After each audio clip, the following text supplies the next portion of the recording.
Alhamdulillah, alhamdulillahilladzi arsala rasulahu bil huda wa dinil haqq liyudhhirahu ala dini kullihi walau karihal kafirun.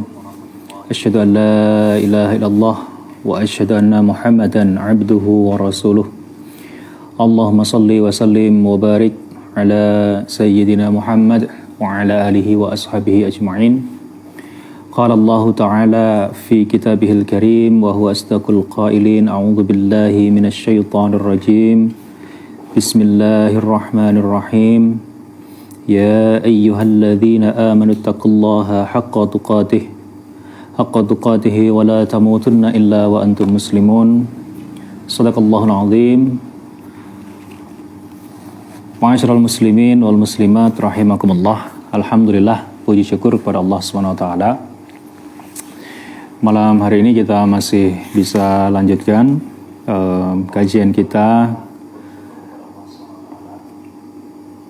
yang insya Allah akan membahas kitab studi dasar pemikiran Islam. Dan Alhamdulillah kita sudah masuk di bab yang terakhir, yakni halaman 231 tentang pemikiran Islam dan problematika kontemporer. Salawat serta salam semoga tetap tercurah ke baginda Nabi Muhammad sallallahu alaihi wasallam, Nabi yang kita harapkan syafaatnya. Tentu kita juga berupaya untuk menjadikan syariatnya sebagai pandangan hidup kita. Semua syariatnya kita jadikan sebagai landasan dalam kita beramal dalam kehidupan kita di dunia ini. Baik ikhwani fillah rahimakumullah, kita lanjutkan ya di halaman 231, yakni pemikiran Islam dan problematika kontemporer. Baik, saya bacakan. Pemikiran Islam dan problematika kontemporer. Pembaharuan dan pemikiran Islam dalam rangka mengikuti perkembangan materi dan segala problematika kontemporer yang muncul dari perkembangan materi. Islam hadir sebagaimana yang telah kami uraikan pada bab 3 ya, untuk mengatur dan memberi solusi bagi setiap problematika manusia tanpa memandang ras, warna kulit mereka, dan tanpa memandang kepada masa yang akan bergulir di masa yang akan datang ataupun di tempat yang menjadi tempat kehadiran Islam. Islam merupakan agama yang sempurna yang menyeluruh, memberikan solusi bagi seluruh problematika manusia hingga hari kiamat. Allah Subhanahu wa taala berfirman, "Wa nazzalna 'alaikal kitaba tibyanan likulli syai'." Kami telah menurunkan Al-Qur'an sebagai penjelas terhadap segala sesuatu. An-Nahl ayat 89.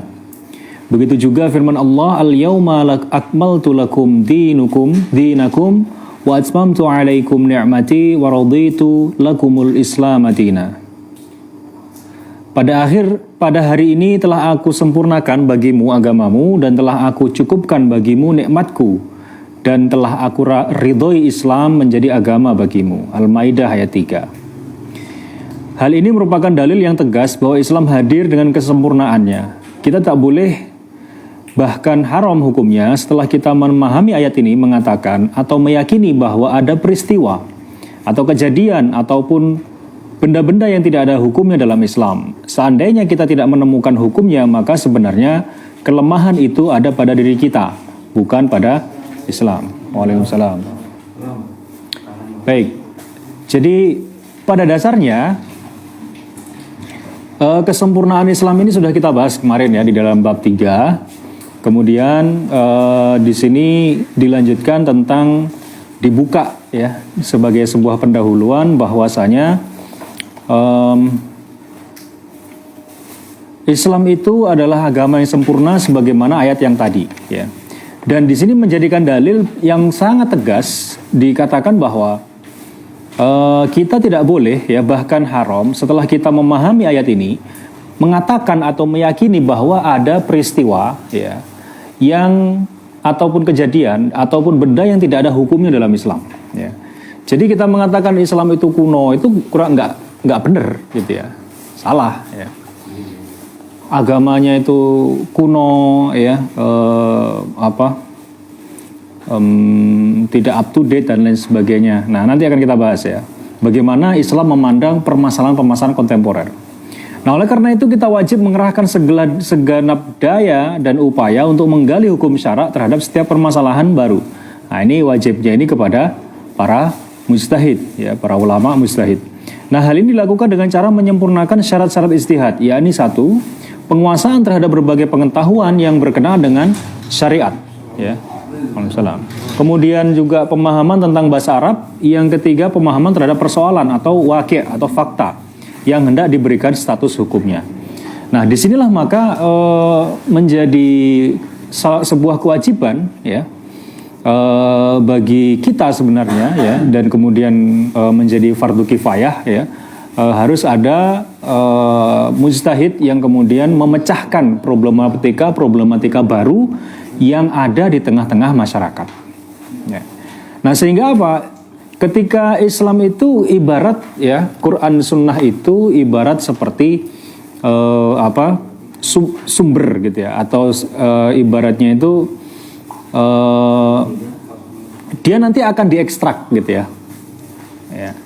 Kayak misalnya jamu gitu ya, jahe gitu ya, diekstrak jadi apapun ya, bentuknya seperti apapun ya, itu bisa. Ya. Nah, nanti yang mengekstrak itu siapa? Nggak sembarangan orang gitu ya. Harus dengan kaedah-kaedah tertentu yang kemudian harus sesuai dengan kaedah-kaedah yang sudah ditetapkan oleh para ulama sebelumnya. Nah, ini ya, jadi sehingga ketika dengan konteks seperti ini ya, maka kita akan memahami bahwa Al-Quran ya, dan syariat ini tidak akan kadaluarsa, ya, tidak akan kadaluarsa. Kenapa nggak kadaluarsa? Karena memang Allah menciptakan Islam ini sebagai agama akhir zaman, ya, berbeda dengan syariat-syariat nabi-nabi sebelumnya. Ya, syariat yang istimewa yang dibawa oleh baginda Nabi Muhammad sallallahu alaihi wasallam. Kemudian aneka ragam problematika kontemporer 233 dan pandangan Islam terhadapnya. Ya. Yang pertama, yakni tentang Islam dan dunia Arab. Ya, ini nanti kita juga akan bahas tentang bagaimana pandangan selama ini tentang Arab itu seperti apa, ya. Termasuk isu-isu seputar tentang jilbab, ya. Kemudian isu-isu seputar macam-macam, ya.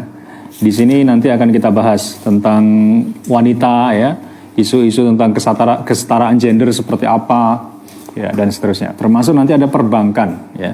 Nah, tapi nanti mungkin bab terakhir. Baik, yang pertama Islam dan dunia Arab, ya.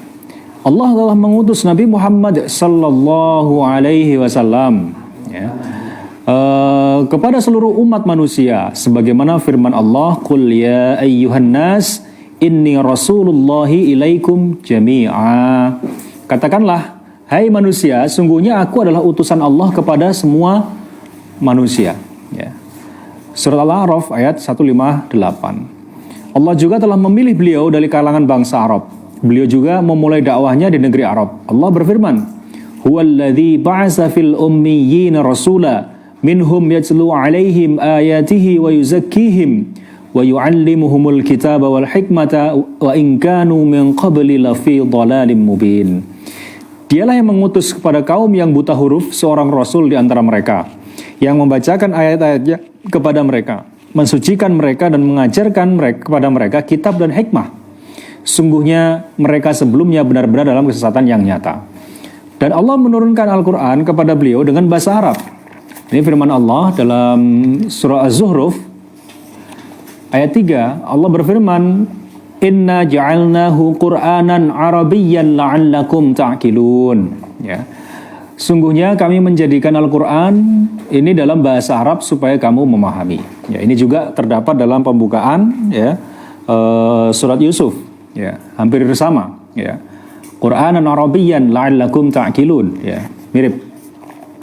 Al-Quran adalah mukjizat bagi beliau. Kemukjizatan Al-Quran berupa pengungkapan isinya dengan bahasa Arab. Ini sudah kita bahas di awal-awal kemarin tentang Al-Quran. Baik secara lafaz maupun gaya bahasanya, ya, baik secara lafaz maupun uslub bahasanya. Sehingga bahasa Arab menjadi sebuah elemen penting bagi Al-Quran yang tidak boleh dipisahkan. Seandainya ada Al-Quran kemudian diterjemahkan ke dalam bahasa asing, bahasa lain, bahasa ajam, ya bahasa ajam itu berarti bahasa selain Arab, ya. Maka terjemahan itu bukanlah Al-Quran, ya. Terjemahan itu bukan Al-Quran, tapi itu disebut dengan terjemahan, ya. Qurannya itu adalah tetap bahasa Arab, ya. Nah, kira-kira seperti itu. Nah, kita sendiri melakukan peribadatan dengan menggunakan bahasa Arab, ya. Syariat-syariat yang syariatkan oleh Allah, ya, itu misalnya sholat, ya, kemudian zikir, ya, membaca Al-Quran dan sebagainya, itu semua bahasa Arab. Bahkan nggak sampai di situ. Hal yang paling remeh, misalnya ketika antum bersin, disunahkan membaca. Kalau kita yang bersin berarti alhamdulillah. Kalau orang lain yang bersin, kita doakan yarhamukallah, semoga Allah memberkatimu, ya. Ketika misalnya kita mendengar saudara kita meninggal atau kecelakaan, innalillahi wa inna ilaihi rajiun. Itu bahasa Arab bukan? Kalau kita mau makan, baca bahasa Arab bukan? Bahasa Arab. Oke. Jadi ya, dalam hal peribadatan yang kita ini menggunakan bahasa Arab, sholat, ya, tidak sah sholat kecuali dengan bahasa Arab, tidak boleh, gitu ya. Nah, seandainya Al-Quran diterjemahkan, ya, ke dalam bahasa lain, maka ia tidak lagi dianggap Al-Quran, ya. Sholat pun tidak sah apabila menggunakan bahasa terjemahan, ya. Nggak boleh sholat pakai bahasa daerah, ya.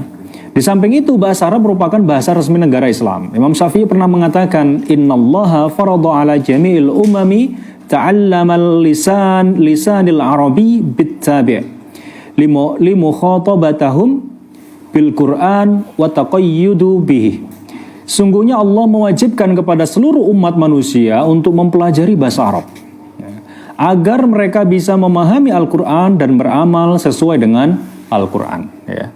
Jadi kalau antum madhabnya Syafi'i, berarti antum wajib belajar bahasa Arab, ya. Belajar ya nanti, ya. Kemudian proses ijtihad juga tidak dapat dilakukan kecuali dengan bahasa Arab. Jadi mujtahid itu harus faham tentang uslub-uslub bahasa Arab, faham tentang majas-majas, ya, paham tentang balaghah dan lain sebagainya. Sebab nas-nas atau teks syara, ya, yang diambil dari Al-Quran atau hadis, lafaz dan gayanya dan gaya bahasanya menggunakan bahasa Arab, ya. Nah, ini menggunakan bahasa Arab. Selain itu, makna-makna yang dikandung oleh nas-nas dan makna-makna yang ditujukan oleh nas, baik berupa majazi, hakiki, mantuk, dan mafhum, tidak mungkin bisa difahami kecuali dengan bahasa Arab, ya. Nah, dengan demikian hubungan antara Islam, dunia Arab, dan bahasa Arab merupakan hubungan yang sangat kuat dan tidak bisa dipisahkan. Pemisahan potensi Arab dengan Islam pada masa Bani Utsmaniyah telah menyebabkan lemahnya negara Islam pada saat itu, yang disusul dengan kehancurannya. Jadi kalau dalam kitab Mafahim itu disebutkan, ya, salah satu sebab-sebab kemunduran umat, ya, itu adanya pemisahan, ya, potensi bahasa, ya, potensi Islam dengan potensi bahasa Arab, ya. Nah, ini terbukti ketika di akhir kekuasaan Turki Utsmani, ya, sehingga kemudian Turki Utsmani itu runtuh dan kemudian bubar. Nah, semua ini disebabkan karena potensi Arab merupakan unsur yang sangat penting dan mendasar bagi umat Islam. Orang-orang Arab dengan bahasa mereka merupakan komunitas yang paling mampu dalam memahami Islam dengan pemahaman yang benar, ya, maksudnya dengan pemahaman bahasa Arab mereka, ya, yang terpancar dari kesederhanaan mereka akan kemukjizatan Al-Quran, kesadaran mereka akan kemukjizatan Al-Quran. Rasul telah menjelaskan kedudukan mulia yang dimiliki oleh orang Arab, sebagaimana, ya, disebutkan disebabkan karena beliau dipilih, diangkat sebagai Rasul, ya, dari kalangan mereka. Beliau bersabda, Innallaha astafa min bani Kinanatin Quraisyan, wastafa min Quraisyin Bani Hashim, wastafani min Bani Hashim. Sungguhnya Allah telah memilih orang-orang Quraisy di antara Bani Kinanah. Jadi Bani Kinanah, ya, itu adalah orang Arab, ya, yang mendiami tanah Arab, ya. itu di antara Bani Kinanah itu Allah memilih Bani Quraisy, ya. Kemudian Allah memilih orang Quraisy di antara Bani Kinanah. Ya, jadi di antara Bani Kinanah itu Allah memilih Quraisy. Ya, suku Quraisy maksudnya. Dan di antara suku Quraisy Allah memilih Bani Hashim. Dan di antara semua Bani Hashim Allah memilih Nabi Muhammad sallallahu alaihi wasallam. Ya, ini dalam hadis riwayat Tirmidzi, ya.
Ya, mereka semua berbahasa Arab, termasuk Mesir, Sudan yang jaraknya begitu jauh dari Arab, itu mereka bahasa ibunya bahasa Arab.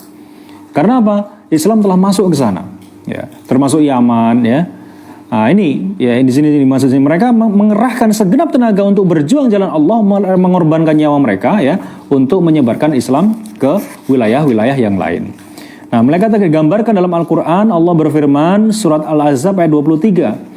Minal mu'minina rijalun sadaqu ma ahadullaha alaih. Ya, di antara orang-orang mukmin itu ada orang-orang yang menepati apa yang telah mereka janjikan kepada Allah. Maksudnya para sahabat yang pada saat itu ya orang-orang as-sabiqunal awwalun ya, yang kemudian mereka memperjuangkan Islam, menyampaikan risalah Islam kepada seluruh alam. Ya. Hingga kini orang-orang Arab secara keseluruhan merupakan orang-orang yang paling memahami pemikiran-pemikiran dan hukum-hukum Islam dibanding umat yang lainnya. Kenapa seperti ini? Ya, karena mereka memiliki kelebihan, mereka lebih fasih ya terhadap bahasa Arab. Nah, bagaimana dengan misalnya beberapa video yang muncul itu ya, sosial eksperimen, ketika ditanya ada seorang YouTuber kemudian bereksperimen, bertanya tentang surat An-Nas kepada anak-anak, banyak yang nggak hafal gitu ya, di mana itu ya, saya lupa daerahnya itu, pokoknya yang jelas di daerah Arab sana. Itu terus bagaimana dengan kondisi seperti itu? Iya, itu awamnya gitu, sama seperti di Indonesia juga seperti itu. Kalau di orang awam tanya aja ke anak-anak sekarang ya, nah, apa yang terjadi ya, mereka nggak akan tahu gitu ya, karena nggak diajarin sama orang tuanya gitu.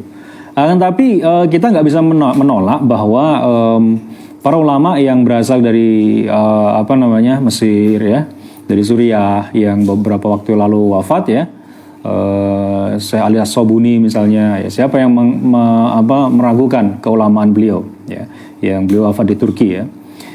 Dan juga banyak sekali misalnya tempat-tempat yang kemudian menjadi destinasi atau tujuan para ulama, para santri di seluruh dunia untuk mencari ilmu ya, di Al-Azhar Syarif ya, kemudian di Madinah dan seterusnya. Nah, ini yang menjadikan bukti bahwasanya secara rasional ya, orang-orang Arab itu lebih paham gitu, karena memang mereka sudah berbicara dengan bahasa ibu mereka adalah bahasa Arab ya. Ya, bahwa ada orang Arab yang nggak ngerti ya bahasa Arab, ada, karena memang faktanya terjadi dua bahasa gitu ya. Jadi ada dua bahasa, ada namanya nanti bahasa ammi dan bahasa fusha ya. Nah, ketika orang-orang Arab yang kemudian nggak ngerti bahasa yang fusha, ini yang jadi masalah ya. Mereka bisa jadi nggak paham apa yang disampaikan Al-Quran ya. Kalau bahasa fusha itu seperti misalnya bahasa-bahasa kesehari-harian itu ya, lulu gua-gua gitu ya. Nah, bahasa itu ya, itu ada bahasanya. Nah, terlebih misalnya di Mesir ya, itu banyak seperti itu. Nah, kemudian mereka menjadi kiblat umat Islam. Mereka pula menjadi tumpuan cita-cita untuk kembali ya hidup di dalam Islam bagi umat Islam. Nah, kemudian pengaruh Islam terhadap bangsa Arab ya. Yang pertama, Allah mengutus bangsa Arab dari kegelapan menuju cahaya. Allah juga membebaskan mereka dari penyembahan terhadap patung kepada penyembahan terhadap Allah semata. Jadi saya katakan begini, ketika di sini disampaikan tentang keutamaan orang-orang Arab dibanding orang-orang Ajam, ini bukan berarti kemudian kita meremehkan orang selain Arab. Bahwa kita hidup di Indonesia ya, di Nusantara ini ya, kita juga bukan berarti kemudian menyatakan kita ini lebih daripada mereka, enggak ya. Bahwa Allah Subhanahu wa taala mengatakan inna akramakum indallahi atqakum ya, firman Allah berfirman sungguhnya ya, inna akramakum ya, yang paling mulia di antara kalian indallahi atqakum, di sisi Allah itu adalah orang-orang yang paling bertakwa. Nah, yang saya sebutkan di sini saya tidak mengatakan bahwa orang Arab lebih bertakwa dari orang non-Arab, bukan ya. Tapi dari sisi kemampuannya, dari sisi fisik ya, bahkan kemudian dari sisi pemahamannya terhadap bahasa, nah, itu jelas lebih paham orang-orang Arab, apalagi yang orang Arab yang memang ulama gitu. Nah, ini ya, meskipun ya saya tidak mengatakan bahwa orang-orang di luar Arab itu nggak paham, bukan ya. Nah, ini harus difahami. Jadi Allah itu menurunkan ya, mengentaskan bangsa Arab itu dari kegelapan menuju cahaya dengan mengangkat baginda Nabi Shallallahu Alaihi Wasallam ya, dari seorang Arab.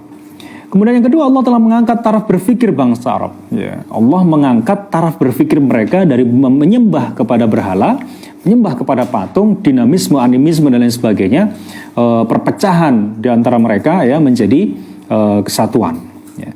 Setelah sebelumnya mereka mempercayai pengundian nasib ya, dengan anak panah, ramalan, sebagian cerita bohong, khurafat ya, kemudian dan ucapan-ucapan dukun yang kemudian mereka mempercayai kaidah kausalitas sababiyah, dan mereka tidak mempercayai sesuatu kecuali setelah meyakini keberadaannya ya. Jadi proses irtifaul fikr ya, yakni an-nuhud, ya, kebangkitan mereka itu, ya, kebangkitan berpikir mereka itu nyata. Ya. Yang awalnya mereka suka ngelenik gitu ya, ketika terjadi sesuatu dengan alam, ada fenomena alam dibilang ini ada begini, ada begitu dan lain sebagainya. Nah ini dibersihkan ya oleh Islam ya, dengan baginda Nabi SAW diutus kepada mereka. Ya antum bayangkan saja ya, betapa tidak diperhitungkannya orang Arab oleh negara-negara adidaya itu di saat ketika orang Persia ya itu menganeksasi Yaman, orang Romawi ya menjajah Mesir. Nah itu kan sebenarnya ada wilayah di tengah-tengah mereka. Siapa? Ya, suku Arab itu kan, orang Arab itu. Kenapa kok mereka nggak jajah Arab aja gitu ya? Ya, karena sebelum Islam mereka memang sangat terbelakang. Ya. Nggak ada hal yang bisa kemudian dibanggakan. Ya, bukan cuma itu, nggak ada hasil pertanian yang baik ya, nggak seperti Mesir ya, lain. Ya. Nah ini ya, sehingga kemudian Allah memuliakan mereka ya, dari keterbelakangan itu ya menjadi kemuliaan yang pada akhirnya Islam nanti ya nggak jangka waktu lama ya, nggak sampai jangka waktu lama ya, nggak sampai 30 tahun ya, 15 tahun ya udah cukup untuk menghancurkan Persia ya. Nah kemudian selanjutnya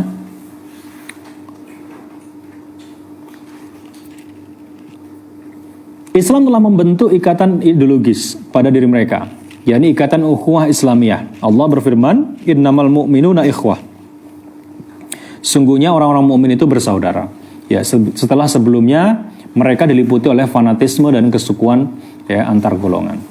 Jadi ketika baginda Nabi SAW itu mempersaudarakan ya antara sahabat muhajirin dan ansor, ya itu merupakan bukti nyata tentang contoh ukhuwah Islamiyah. Ketika antum pernah mendengar kisahnya seorang sahabat ansor ya, saking karena mungkin dia itu fakir ya, nggak punya apa-apa, lantas kemudian ada yang bertamu ya dari sahabat muhajirin. Kemudian dimintalah si istri itu ya, anaknya nangis ini gitu ya. Padahal makanan cuma itu saja ya. Apa makanan itu diberikan ke tamunya, anaknya cuma disuruh ditimang-timang, suruh tidur gitu ya. Itu gambaran ya. Satu gambaran yang sangat luar biasa terkait dengan ukhuwah Islamiyah. Mereka bisa mendahulukan saudaranya dibanding diri mereka dan keluarga mereka sendiri. Kalau kita sekarang bisa gitu nggak kira-kira? Buru-buru gitu ya. Ya pusing apa gitu. Wah, anak saya ini nggak pernah diinikan sama ini. Gitu. Sebelumnya mereka terpecah belah menjadi berbagai kabilah-kabilah ya, yang tidak diperhitungkan sama sekali oleh bangsa-bangsa tetangga ya. Maksudnya oleh Persia dan Romawi. Tak lama kemudian mereka menjelma menjadi umat yang satu dan kuat. Coba bayangkan ya. Dari satu ya seandainya itu bukan Islam ya, mereka tidak akan bisa bersatu gitu. Ya sekarang ikatan apa lagi yang bisa menyatukan mereka? Dan peradaban macam apa yang bisa menyatukan mereka seperti itu sehingga bisa mengalahkan Persia dan Romawi? Ya, tak ada. Ya, andai kita ini faham tentang sejarah yang benar ya, insya Allah kita akan melihat faktanya. Kebenaran Islam itu bisa dilihat ya dari realitas sejarah. Nah, umat yang mampu menggentarkan siapa saja yang ada di dekat mereka. Berikutnya, mereka berhasil menegakkan sebuah negara yang menjadi saingan dua negara tetangganya yang besar, yakni Persia dan Romawi. Mereka terus berusaha menaklukkan kedua negara adidaya itu. Akhirnya keduanya berhasil ditaklukkan hanya dalam waktu kurang dari 30 tahun. Ya, sejak didirikannya negara tersebut. Ya. Jadi nggak ada 30 tahun. 30 tahun itu lama. Ya. Ini nggak sampai 30 tahun. Di masa Umar itu ya sudah habis itu Persia. Ya, luluh lantak ya Persia. Islam telah menjaga, kemudian yang kelima, Islam menjaga bahasa mereka, yakni bahasa Al-Quran, yang penjagaannya telah dijamin oleh Allah Subhanahu Wa Taala. Bahasa yang dijadikan sebagai landasan bahasa resmi negara. Padahal sebelumnya bahasa tersebut hanya merupakan bahasa khusus yang bangsa Arab saja. Ya. Akhirnya bahasa Arab digunakan sebagai bahasa internasional, dipakai oleh umat Islam mulai dari Persia, India dan lain sebagainya dalam berbagai bidang ilmu dan penulisan berbagai buku-buku. Ya. Di antara kelebihan dari bahasa Arab itu ketika digunakan sebagai bahasa internasional, bahasa karya ilmiah, itu bahasa Arab itu mudah ya digunakan karena padanan katanya itu jumlah ya. Pronouns ya atau jumlah katanya itu, jumlah kosakata ya itu paling banyak ya di antara bahasa-bahasa di dunia. Makanya bahasa Arab sampai sekarang bertahan ya. Bertahan ya seperti itu ya bahasa Al-Qur'an itu ya. Nah ini ya jadi pernyataan misalnya jadilah seorang muslim ya tanpa harus menjadi seorang Arab ya. Ini juga sebenarnya memiliki makna tendensi yang kurang baik ya. Seolah-olah kita dilarang ya untuk mempelajari ya, untuk mencintai ya sesuatu yang sifatnya adalah Arab ya. Yang pada dasarnya Arab ya dari sisi apanya gitu ya, bahasanya ya itu justru wajib untuk belajar bahasa. Imam Syafi'i tadi mengatakan wajib kan itu belajar bahasa. Karena apa? Quran itu bahasa Arab kok, kenapa kita harus benci gitu loh. Orang Arab begini ya. Benarkah orang Arab seperti itu ya, kita kan juga belum pernah interaksi secara langsung, kita kan ngertinya dari media gitu ya. Jadi jangan termakan ya dengan upaya-upaya ya untuk menjauhkan antara ya, potensi Arab dengan potensi Islam. Nah, tanggung jawab bangsa Arab terhadap Islam hari ini. Saat ini umat Islam tengah berharap kepada bangsa Arab untuk mengembalikan kemuliaannya, kehormatan dan kekuatan umat Islam. Semua ini bisa diraih bila mereka bisa menjadi pemegang kendali untuk melanjutkan kehidupan Islam dan menegakkan daulah Islam. Bangsa Arab adalah orang yang paling memahami Islam. Mereka lah yang paling memiliki kemampuan di antara manusia untuk memikul tanggung jawab ini. Yang dahulu mereka pernah memikul tugas ini. Orang-orang Arab dibandingkan dengan orang lain memahami bahwa tidak ada kemuliaan dan kekuatan kecuali dengan Islam. Ya, ini kuncinya. Ya. Mau bangsa apapun, mau dari ras, warna kulit apapun, ya, ketika mereka tidak membawa, ya, tidak memikul tanggung jawab, ketika mereka tidak menjadikan Islam itu sebagai ideologinya, tidak menjadikan Islam sebagai aturannya, ya, akan hancur. Ya. Gak akan bertahan lama. Nah, Islam yang telah mempersatukan mereka setelah mereka terpecah belah. Islam yang menjadikan sejarah bagi mereka, ya, cemerlang setelah sebelumnya kocar-kacir. Ya. Orang-orang memahami bahwa mereka menjadi lemah dan terpecah menjadi banyak institusi setelah mereka meninggalkan Islam sebagai sebuah sistem dan acuan kehidupan. Juga setelah mereka mengadopsi hukum-hukum positif dari timur dan barat. Akhirnya mereka menjadi bangsa pengekor, padahal dahulu merekalah yang menjadi pemimpin. Mereka menjadi bangsa tertindas, padahal sebelumnya mereka adalah bangsa penguasa. Oleh karena itu, dalam rangka mengembalikan kedudukan mereka, mereka harus kembali kepada Islam, menempuh metode yang dahulu pernah mereka tempuh bersama Rasulullah SAW. Bila mereka menempuh upaya-upaya semacam ini, mereka berhak mendapatkan janji Allah, di mana janji ini pernah diberikan kepada generasi sebelumnya. Allah berfirman, wa'adallahu alladhina amanu minkum wa 'amilus salihati la yastakhlifannahum fil ard kama istakhlafal ladzina min qablihim wa la yumakkinanna lahum dinahum alladzi irtadha lahum wa la yubaddilannahum min ba'di khawfihim amna ya'budunani la yusyrikuna bi syai'a wa man kafara ba'da dzalika faulaika humul fasiqun. Allah berjanji kepada orang-orang yang beriman di antara kamu dan mengerjakan amal soleh bahwa dia sungguh-sungguh akan menjadikan mereka berkuasa di muka bumi, sebagaimana dia telah menjadikan orang-orang sebelum mereka berkuasa. Dan sungguh dia akan meneguhkan bagi mereka agama yang telah diridhoinya untuk mereka. Dan dia benar-benar akan menukar keadaan mereka, sudah mereka berada dalam ketakutan menjadi aman sentosa. An-Nur ayat 55. Ya, baik, jadi ini pandangan ya, muallif atau penulis kitab terhadap persoalan Arab dengan Islam. Ya. Jadi ketika saat ini arus utama dalam media mainstream maupun dalam media sosial dan lain sebagainya ini menjadikan Arab itu satu hal yang kemudian menjadi common enemy, ya, atau hal-hal yang katakanlah mereka katakan tidak sesuai dengan budaya dan sebagainya, ya, justru kita mengatakan bahwa tidak ada masalah dengan Arab, ya. Kita mencintai Arab. Ahibul Arab li salasin, ya. Nah, meskipun nanti hadisnya ini banyak yang dipermasalahkan, namun setidaknya ini hasan li ghairihi, ya. Ahibul Arab li salasin, cintailah Arab itu karena 3 hal, ya. Li'anni Arabi, karena baginda Nabi itu adalah Arab, ya. Hadis riwayat Tirmidzi, At-Tabrani, afwan. Kemudian li'anni Arabi, karena aku adalah orang Arab, karena Nabi adalah orang Arab.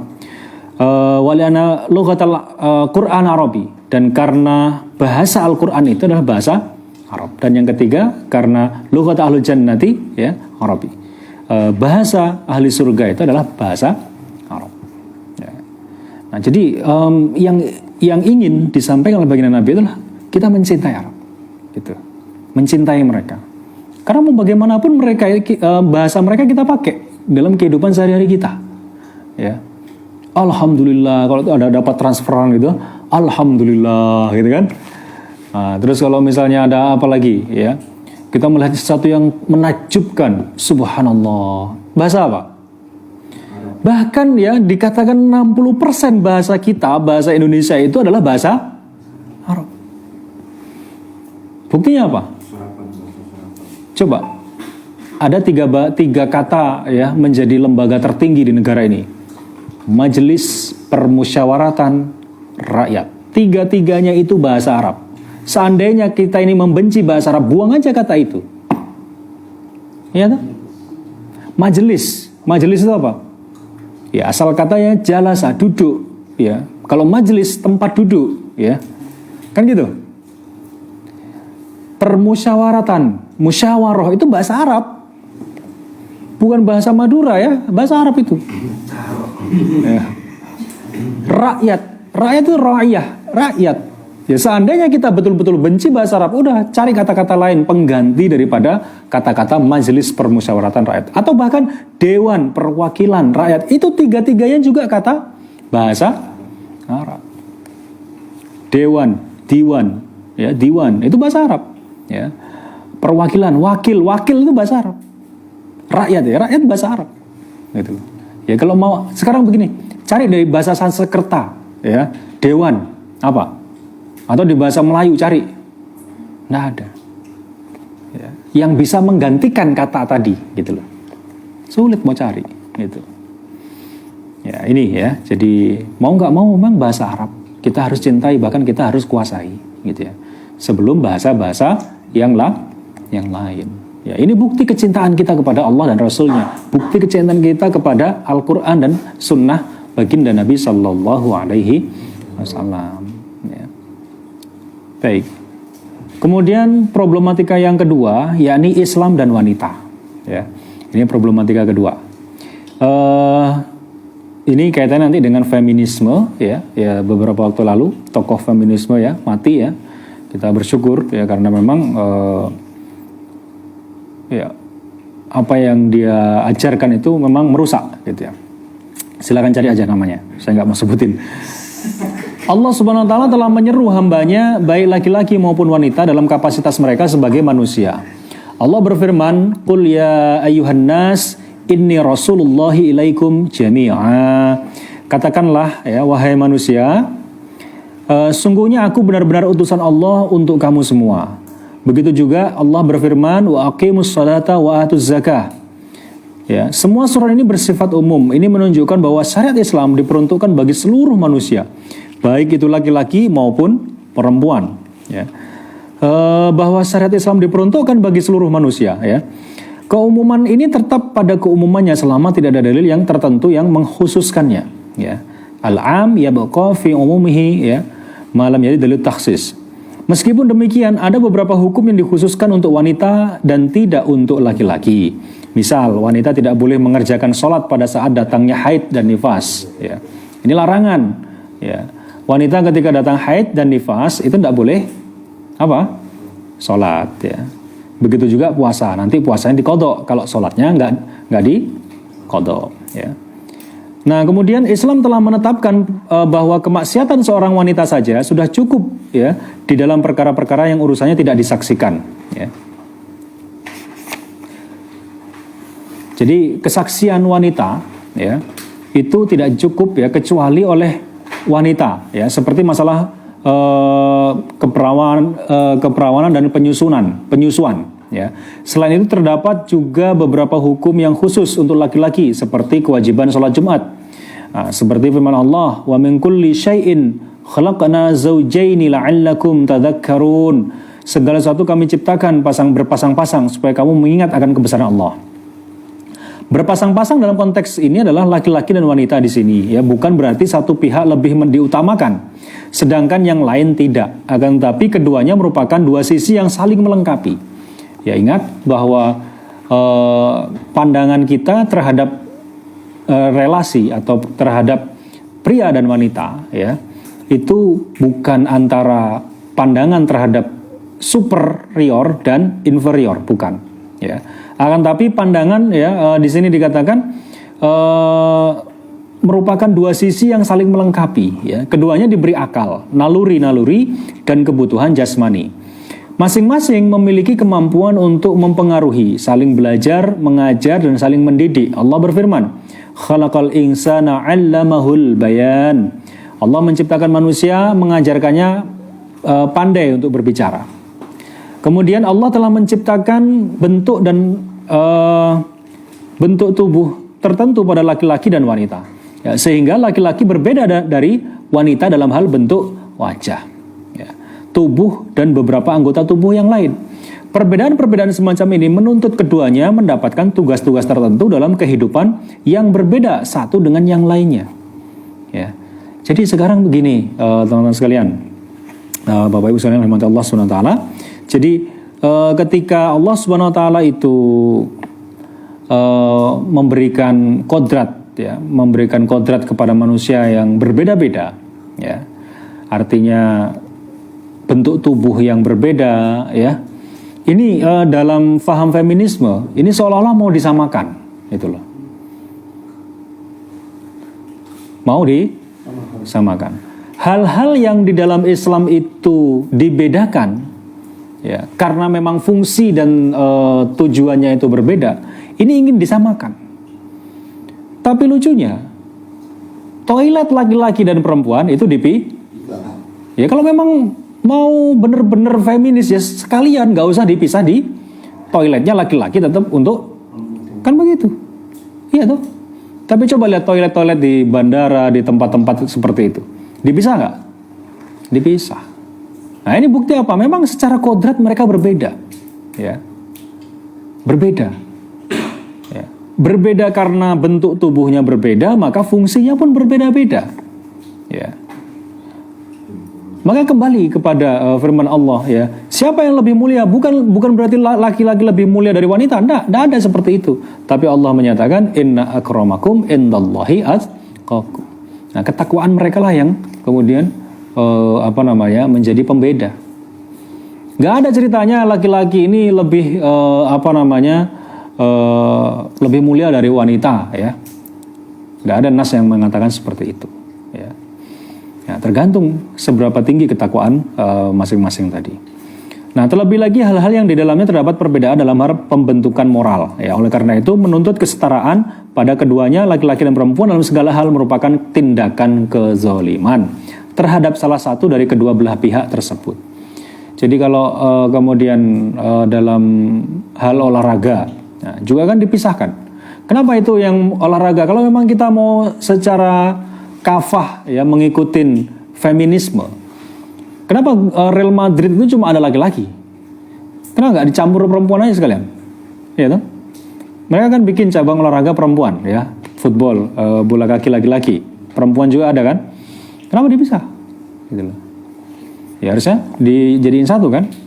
Nah, tapi memang yang mereka serang ini sebenarnya bukan masalah pisah atau memisahkan atau hal yang lain, tapi memang yang mereka serang itu adalah ajaran Islam. Itu. Mereka nggak ada urusan dengan hal seperti itu, ya. Mereka memprotes kenapa laki-laki boleh nggak pakai kerudung sementara perempuan harus menutup auratnya dan seterusnya. Ini kan konyol. Ya memang seperti itu ajaran Islam. Mau apa? Kan gitu. Ya. Nah, karena ada perbedaan dalam pembentukannya, Allah telah memberi hukum syarak khusus kepada masing-masing dari keduanya. Ya, karena memang ada perbedaan secara fisik, secara fisiologis kita berbeda. Ya. Gitu.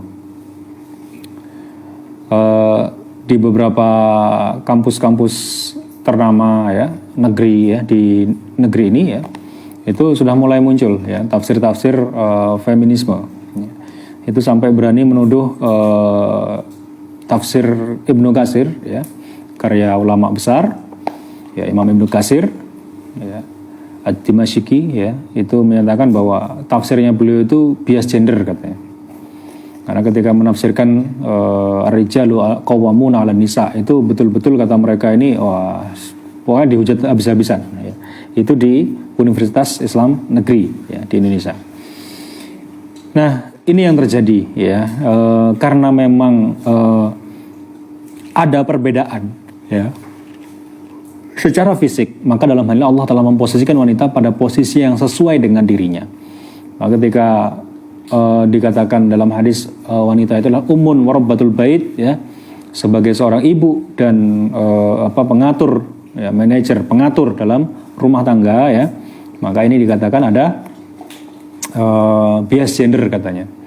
Wanita nggak boleh kerja ya, wanita nggak boleh ini itu dan sebagainya ya, ini yang keliru ya. Nah kemudian selanjutnya, kedudukan wanita dalam Islam. Allah telah memberi kekhususan bagi wanita dengan beberapa hal berikut. Yang pertama, Islam memberikan tanggung jawab pengaturan rumah dan pendidikan anak kepada wanita. Ya. Sabda Rasul, wal mar'atu ra'iyatun ala baiti zawjiha wa waladih wa hiya mas'ulatun anhum. Wanita adalah pengurus rumah suaminya dan anak-anaknya dan bertanggung jawab atas mereka semua.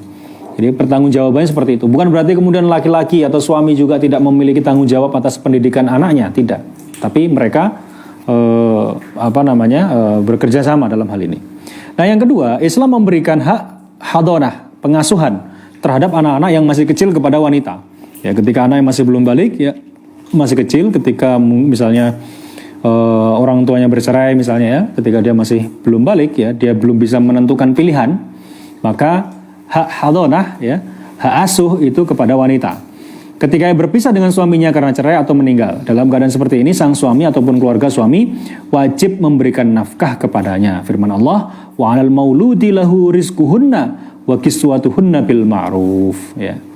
Jadi kalau misalnya ada perceraian, kasus seperti itu, ketika terjadi misalnya ada anak kecil yang masih ini ya, maka diserahkan kepada ibunya ya.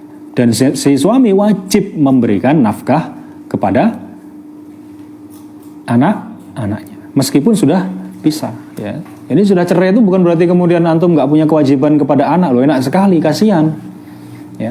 Ya kalau istrinya misalnya nikah lagi, kalau enggak kerja sendiri kan gitu. Kemudian yang ketiga, dalam rumah tangga wanita berhak untuk memperoleh nafkah dari suaminya ya. Nafkah itu haknya istri ya. Ya, makanya nanti dalam Islam itu haknya istri adalah kewajiban suami. Kewajiban suami adalah haknya istri. Nah, kira-kira seperti itu. Ya, saling melengkapi kita itu. Nah, dalilnya apa? Allah berfirman, "Walahunna 'alaikum rizquhunna wa kiswatuhunna bil ma'ruf." Bagi mereka atau wanita, wajib atas kalian suami memberinya makan dan pakaian dengan cara yang ma'ruf. Ya, kita wajib untuk menafkahi mereka. Ya, kita ini laki-laki ini ya wajib untuk menafkahi istri kita. Ya. Wajib. Yang keempat, seorang wanita berhak mendapatkan kehidupan yang tentram dari suaminya. Firman Allah, wa ja'ala bainakum mawaddatan wa rahmah. Dijadikannya di antara kamu rasa kasih sayang. Ya.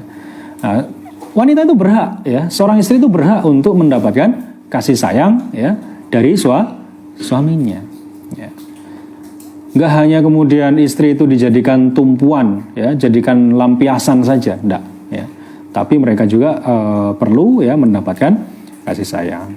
Yang kelima, Allah telah melarang wanita menduduki jabatan-jabatan seperti pemerintahan, seperti menjadi khalifah, ya, menjadi amirul mukminin, ya, tidak boleh. Kemudian wali, ya, gubernur ataupun mahkamah mazalim. Rasul melarang, ya, dengan sabda beliau, la yufliha qaumun wallau amrohum imro'atan. Tidak akan pernah, ya, beruntung suatu kaum yang menyerahkan urusan pemerintahan mereka, ya, kepada kaum wanita. Nah, ini yang kemudian juga dinyatakan sebagai satu yang disebut mereka sebut sebagai apa? Diskriminasi katanya. Ya ini kalau aturan nggak pakai aturan Islam, gitu. Loh, ini Kanjeng Nabi yang ngomong kok, gitu.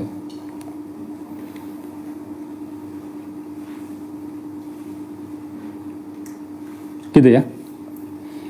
Yang keenam, Islam memberikan jadi gini, kenapa kok ya ini sebenarnya nggak perlu dirasionalisasikan, gitu ya. Kalau dalil syarak yang udah jelas itu nggak ada apa artinya nggak harus dirasionalisasikan. Akan tapi sebenarnya kita ini juga bisa berpikir ya,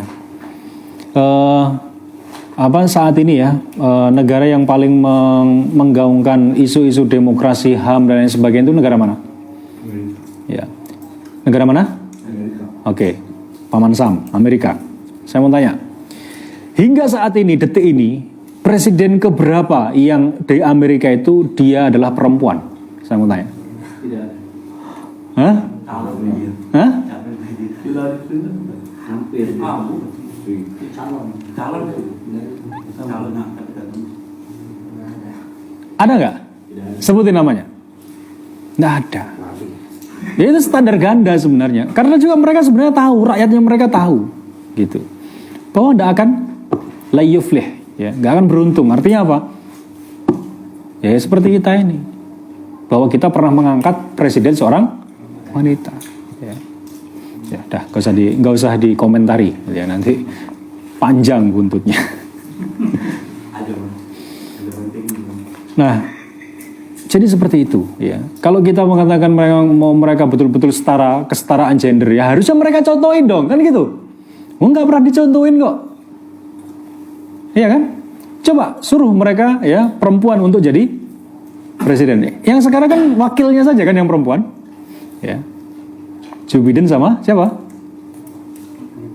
Nah, antum nggak tahu, gimana? Loh, sembarang. Siapa? Gimana nggak tahu nih. Baik, yang ketujuh, ya. Islam menerima kesaksian seorang wanita pada perkara-perkara yang tidak dapat diketahui kecuali wanita saja, seperti masalah keperawanan, persusuan, dan lain sebagainya. Di samping itu, Islam menuntut kesaksian 2 orang wanita sebagai ganti dari 1 orang laki-laki dalam persoalan muamalah dan ukubat. Ya, jadi persaksian wanita itu tidak diterima dalam Islam, ya, kecuali hal-hal yang memang berkaitan hanya wanita saja yang boleh melihatnya, atau wanita saja yang berkaitan dengannya. Jadi dalam hal muamalah dan ukubat, ya, misalnya dalam hal ini kaitannya dengan persaksian dalam perzinahan misalnya. Kalau wanita, ya, itu nggak cukup 1 orang, ya, maka harus beberapa, ya, 2, ya, setidaknya. Kemudian dalam hal-hal yang lain, ya, itu harus 2 wanita. Ya. Nah, ini tujuannya apa? Lagi-lagi jangan suudzon kita, ya, jangan suudzon, ya. Nah, Islam memiliki alasan tersendiri secara syar'i, ya, kenapa Allah SWT melarang seperti itu, ya. Nah, Quran melarangnya, ya. Nah, kemudian wanita dalam Islam, ya, itu kehormatan mereka wajib untuk dijaga, ya. Islam telah mensyariatkan beberapa hukum untuk menjaga kehormatan mereka. Di antara yang pertama, Islam menetapkan adanya 2 kehidupan bagi wanita, yaitu kehidupan khusus, ya, yakni di dalam rumah, dan kehidupan umum atau hayatul am, ya, di luar rumah. Dalam kehidupan umum, Islam menuntut wanita memakai pakaian tertentu untuk menutupi tubuhnya selain wajah dan 2 telapak tangan mereka. Sabda Nabi, innal jariyata idza hadanat lam yaslah ayyura minha illa wajhuha wa yadaha ilal mafsil, ya. Jadi sungguhnya seorang gadis, ya, al-jariyah, jika telah haid, ya, idza hadanat, ya, ketika telah haid, maka tidak boleh terlihat darinya kecuali muka dan tangannya hingga pergelangan. Ya, jadi pergelangan tangan sampai pergelangan itu nggak boleh nampak. Ya. Ini dalam hayatul ammah, dalam hayatul am. Ya. Nah, al-jariyah di sini ya, muallif ini mengatakan al-jariyah itu adalah bintu, ya, ini anak perempuan. Ya. Nah, kemudian selain itu dilanjutkan, Islam melarang wanita melakukan perjalanan safar yang panjang seorang diri. Sabda Nabi, la yahillu limra'atin tu'minu billah wal yaumil akhir an tusafira masirata yaumin wa lailatin illa wa ma'aha mahramin laha. La yahillu, tidak halal, limra'atin, kepada wanita, tu'minu billah, yang beriman kepada Allah, wal yaumil akhir, dan hari akhir, an tusafira masiratan yaumin wa lailatin. Jadi nggak boleh melakukan safar, ya, selama dalam waktu, ya, 1 hari 1 malam tanpa ada mahram. Nah, nanti penjelasannya panjang fikihnya, ya. Jadi bukan masalah jaraknya, tapi masalah waktu, 1 hari 1 malam. Ya, kalau kita misalnya punya anak istri, ya, kalau bisa, ya bukan kalau bisa, ya wajib untuk kita jaga. Kalau anak kita wanita, ya, kita antar misalnya ke pesantren di Jawa, misalnya sudah balik anak kita misalnya, kita antar, ya kita antar sama bapaknya, atau kalau enggak sama kakaknya yang mahram itu, atau ibunya misalnya, atau istrinya, itu diantar, ya. Jadi betapa Islam itu memuliakan wanita. Lah itu kan uang tiketnya kan banyak, nanti kita bagaimana ini, ya itu kan alasan kita. Ya. Nah, boleh mau mengantar ke sana, kecuali nanti di sana, ya, kita wakilkan kepada mahram yang lain. Nah, mahram di sini adalah suami, anak, saudara laki-laki, dan lain-lain. Jadi bisa saudaranya si wanita tadi dan lain sebagainya. Kemudian yang ketiga, ya, Islam memuliakan wanita, diantaranya adalah Islam melarang khalwat atau menyendiri antara laki-laki dan wanita tanpa ada mahram bagi wanita itu. Ya, jadi mojok, ya, dalam bahasa anak-anak sekarang itu, ya, enggak boleh, gitu ya, karena bukan mahram. Ya. Jadi ya berarti kan logikanya itu adalah seperti misalnya pacaran, ya, dan aktivitas-aktivitas yang lain itu jelas dilarang. Sabda Nabi SAW, la yakhluwanna rajulun wa imra'atan illa wa ma'aha mahramun.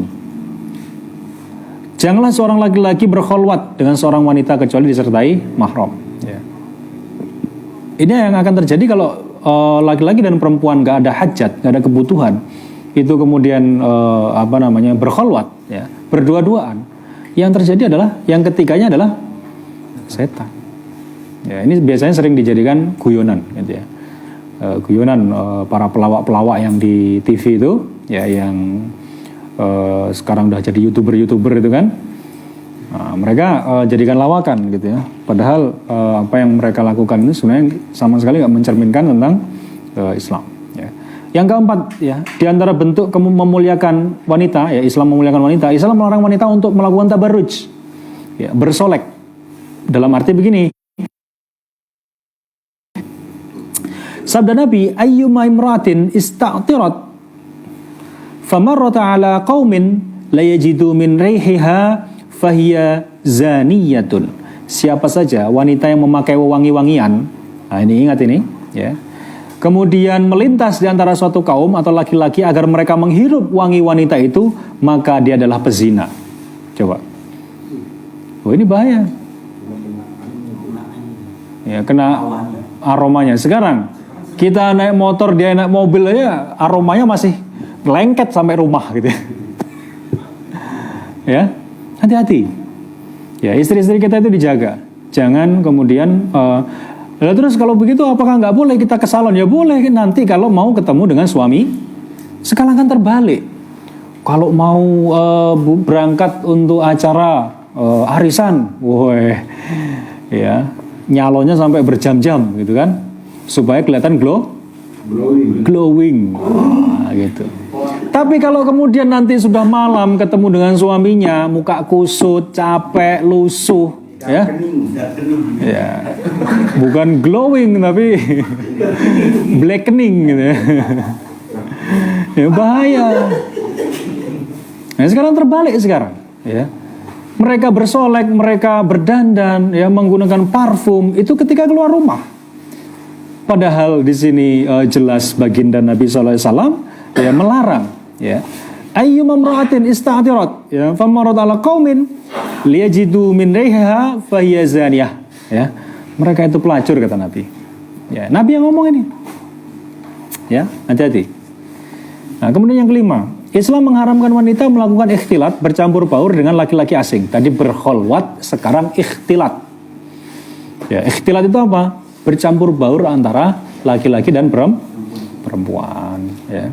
Ketika mereka tidak ada hajat yang syar'i, ya, nggak ada kebutuhan, ya, curhat sama, atau kemudian misalnya kebutuhannya apa? Oh lagi konser pak, nggak ada urusan gitu.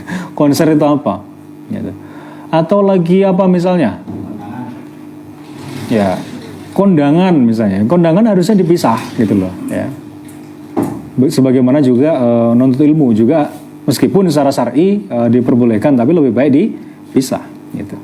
Meskipun di mana Islam membolehkan adanya ijtima, pertemuan dengan kaum lelaki asing dalam urusan-urusan yang diperbolehkan hukum syara. Contoh seperti ketika sholat, gitu ya.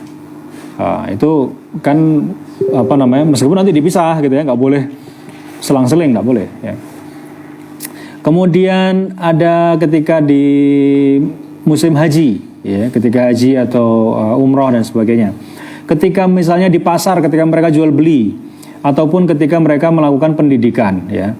Ikhtilat berbeda dengan ijtima, karena ijtima adalah duduk di suatu tempat di bawah satu atap tanpa adanya pembatas fisik seperti dinding antara keduanya. Misalnya duduk di ruang belajar atau di masjid dalam rangka belajar dan sholat, ya. Kaum laki duduk di satu sisi dan wanita pada sisi yang lain, atau laki-laki berada di saf bagian depan dalam masjid dan kemudian anak-anak laki-laki dan kemudian baru wanita. Adapun ikhtilat adalah duduk-duduk dan bercakap-cakap bersama dalam suatu obrolan yang dan untuk hiburan. Ya. Nah itu ikhtilat. Ya. Kalau di dalam masjid, kalau misalnya nanti misalnya pas kita tarawih, ya, itu bukan ikhtilat. Ya. Karena saf mereka dipisah, laki-laki, ya, belakang anak-anak, baru kemudian perempuan. Nah ini sebenarnya untuk apa? Untuk memuliakan mereka, bukan untuk apa? Diskriminasi. Lah buktinya apa? Ya kalau nggak begitu, ya, kalau nggak dipisah seperti itu, orang-orang saat ini akan biasa ketika terjadi hamil di luar nikah, terjadi, ya, hubungan sedara, macam-macam, gitu loh. Ya tujuannya seperti itu. Karena memang hukum asal laki-laki dan perempuan itu adalah infisal, terpisah. Ya, kecuali hal-hal yang memang membolehkan mereka untuk bersatu. Contoh ketika misalnya pernikahan dan lain sebagainya. Nah, gitu ya. Kemudian kita lanjut sedikit ya. Wanita dan laki-laki sama dalam sebagian besar taklif syariah. Ya. Yang pertama, wanita mendapatkan hak sama dengan laki-laki. Wanita berhak untuk memiliki sesuatu dan mengembangkan. Jadi wanita itu dalam Islam boleh berbisnis, mubah. Ya hukumnya mubah ya. Hati-hati, mubah jangan kemudian menggeser yang wajib, ya. Kalau dia misalnya masih single gitu misalnya, dia punya jiwa bisnis berdikari, punya bisnis besar dan sebagainya, boleh, silakan, gitu. Tapi dia itu ketika sudah menikah, dia punya anak, dia wajib untuk mengasuh anaknya. Jangan anaknya diberikan kepada, ya. Jadi kapan hari itu saya bilang ke istri ya, apa namanya, nggak tahu kita pas ngobrol apa gitu ya, ngobrol-ngobrol, bicara tentang ada tukang mandikan bayi aja dibayar 1 juta, gitu. Padahal apa sekian, apa pendidikannya ini. Pokoknya kita bicara tentang pendidikan gitu. Saya bilang mending lah ya. Ya saya bersyukur anak saya ini dimandiin, kemudian diasuh oleh sarjana, saya bilang. Karena saya kan istri saya kan sama ya. Saya bilang ya lebih saya bersyukur ya daripada anak-anak diasuh oleh orang yang nggak berpendidikan, kan begitu ya. Nah kadang kita itu sering mengatakan bahwa Mbak sayang gitu ya. Waalaikumsalam.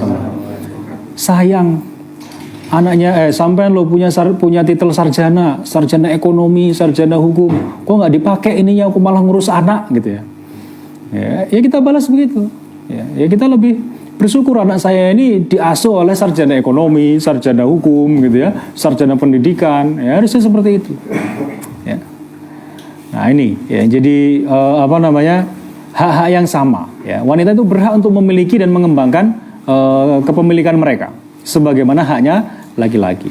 Yang kedua, wanita memiliki hak untuk menduduki salah satu jabatan dalam negara seperti urusan pendidikan, ya, kemudian kedokteran, dan lain sebagainya. Nah, Umar bin Khattab pernah meminta Syifa binti Abdullah al-Makhzumiyah, seorang wanita dari kaumnya, sebagai seorang qadhi ya, pada sebuah pasar di Madinah. Jadi mereka itu boleh menjadi qadhi hisbah. Yang nggak boleh itu qadhi tadi mahkamah madzalim, ya nggak boleh. Ya. Tapi qadhi hisbah boleh, ya. Syifa binti Abdullah ini salah seorang wanita yang kemudian ditunjuk oleh Umar bin Khattab untuk sebagai qadhi di sebuah pasar di Madinah. Tidak seorang pun sahabat yang mengingkari hal ini, hingga hal inilah kemudian terjadi ijma, ya, sepakat para ulama, para sahabat terhadap apa yang diputuskan oleh Umar. Sahabat nggak ada yang protes. Artinya ini terjadi ijma terhadap perkara tersebut, bahwa boleh mengangkat qadhi hisbah dalam hal ini adalah wanita, ya. Sehingga hal ini menjadi ijma, kesepakatan. Sedangkan ijma para sahabat adalah dalil syar'i, ya. 4 dalil syara', Quran, sunnah, ijma sahabat dan qiyas, ya.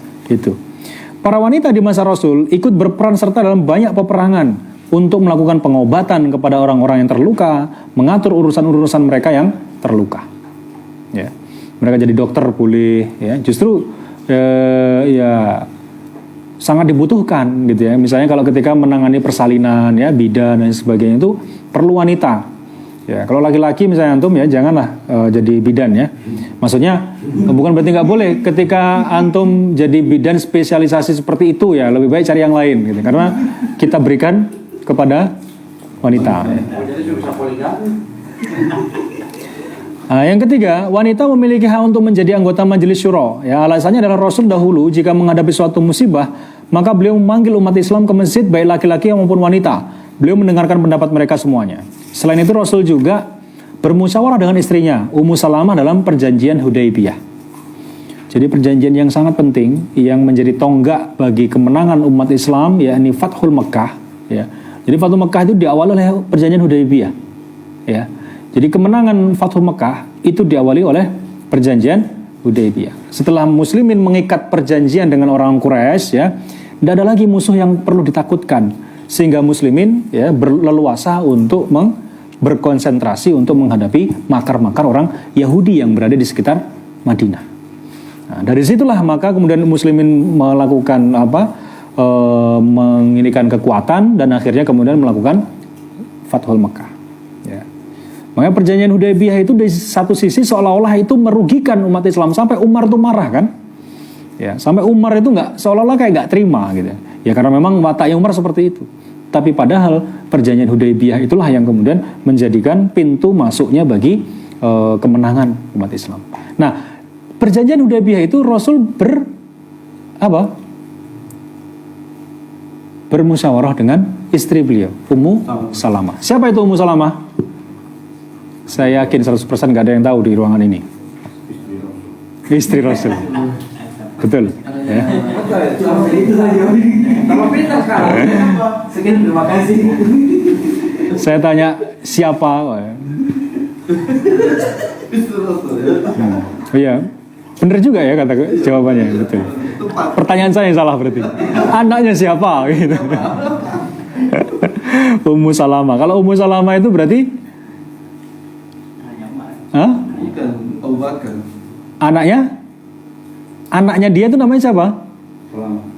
Kalau antum misalnya, kalau saya Abu Huzaifah, karena anak saya namanya Huzaifah misalnya. Kalau Ummu Salamah berarti anaknya namanya Salamah gitu. Iya toh? Siapa dia? Kenapa Nabi musyawarah sama beliau ketika terjadi perjanjian Hudaybiyah? Nggak tahu? Ya, silakan dicari. Ya. Banyak wanita, tapi kenapa Ummu Salamah? Kenapa enggak Aisyah? Nah, berarti Ummu Salamah ini bukan anaknya orang sembarangan, gitu loh. Siapa? Cari sendiri. Ya, saya cuma kasih clue itu aja. Ada sisi politik. Oh iya, makanya Nabi itu enggak sembarangan gitu ya. Demikianlah Islam telah menempatkan wanita pada posisi yang layak. Islam telah mengkhususkan kepada wanita beberapa perkara dan membolehkan untuk bekerja sama dengan laki-laki dalam perkara yang lain. Sebab Allah lah yang telah menciptakan wanita lebih mengetahui apa yang cocok dan sesuai dengan pembentukannya. Dia pula yang akan menghisap wanita sesuai dengan apa yang telah dia bebankan kepada wanita. Firman Allah, "Anni la udhi'u 'amala 'amilin minkum min dzakarin aw unsa." Ini firman Allah. Jadi Allah itu begitu indah ketika menyampaikan ayat ini, bahwa Allah itu nggak akan menyia-nyiakan amal orang-orang yang beramal di antara kamu, baik laki-laki maupun perempuan. Bagi perempuan itu gampang. Sholat 5 waktu, taat sama suami, masuk surga. Apa? Pilih pintu yang kamu suka. Selesai. Iya kan? Kalau laki-laki, Pak, dia harus bertanggung jawab kepada anak dan istrinya, Pak. Coba bayangkan. Bahwa kerjaan, tapi juga setimpal gitu ya. Orang di rumah tok yang ngurusin anak, apalagi kalau anaknya banyak, itu yang namanya bosan, yang namanya apalagi ya, misalnya sedikit senggol, sedikit bacok gitu ya, itu udah biasa. Gitu. Karena mereka nggak seperti kita bebas keluar kemana-mana gitu ya. Ya dengan syarat tadi kita tetap dalam koridor gitu kan. Nah, artinya apa? Kita yang wajib, jadi urusan luar rumah ya, itu kita beli galon ya, beli beras, ngangkat-ngangkat yang susah-susah itu tanggung jawab kita, laki-laki. Ya. Nah, adapun kemudian ketika pengen jalan kemudian belanja ya boleh-boleh saja. Itu. Nah, seperti itu. Jadi ini coba lihat ya, firman Allah, "Anni la udhi'u 'amala 'amilin minkum min dzakarin aw unsa." Jadi Allah itu tahu, Allah itulah yang menciptakan makhluk yang bernama wanita, dan Allah menciptakan yang laki-laki juga seperti itu. Nah, Allah tidak akan menyia-nyiakan amal orang-orang yang beramal di antara kamu, baik itu laki-laki maupun wanita. Jadi jelas di sini, tidak ada namanya diskriminasi. Secara fisiologis mereka berbeda, fungsi dan tanggung jawab mereka berbeda. Ya, tadi saya sebutkan, kalau ketika konteksnya adalah suami istri, ya ketika itu hak suami adalah kewajiban istri. Begitu pula dengan hak istri itu adalah kewajiban suami. Suami ya berhak untuk mendapatkan nafkah, mendapatkan pelayanan baik batin dan sebagainya dari istri. Begitu juga istri berhak untuk mendapatkan nafkah, ya. Nah, itu haknya istri.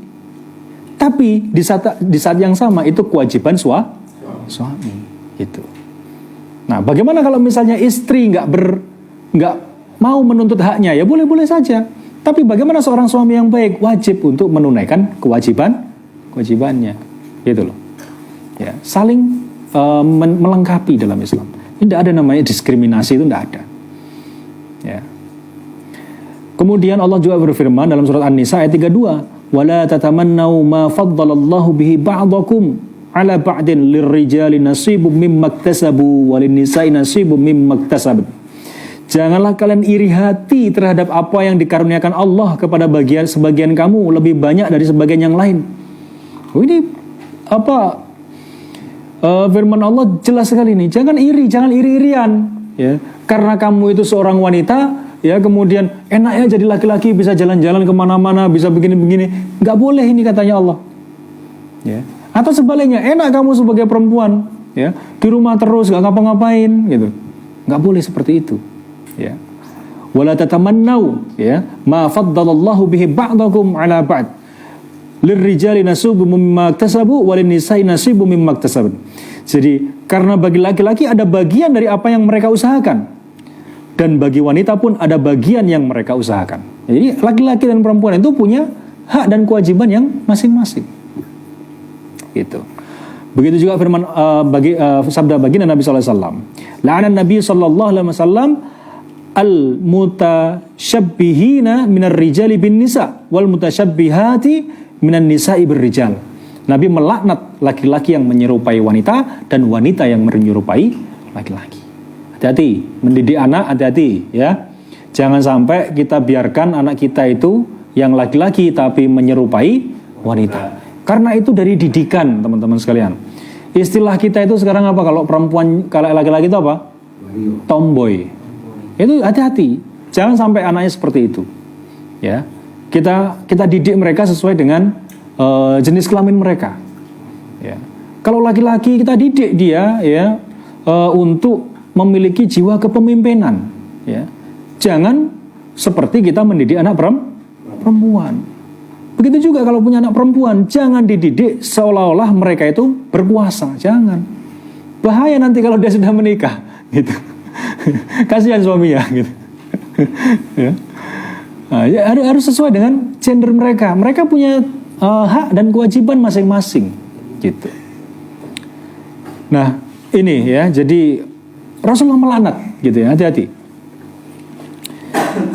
Kemudian selanjutnya, metode Islam, manhaj Islami dibangun atas landasan bahwa terdapat perbedaan yang sangat tegas antara laki-laki dan wanita. Laki-laki dibekali dengan sifat kelelakiannya, ya, maskulin, nah istilahnya. Sedangkan wanita dibekali dengan sifat kewanitaannya, feminin, ya. Sehingga pada saat itu laki-laki dapat membahagiakan wanita dan sebaliknya wanita dapat membahagiakan laki-laki. Laki-laki yang maskulin, ya, itu akan sangat sayang, sangat cinta kepada wanita yang feminim, ya enggak?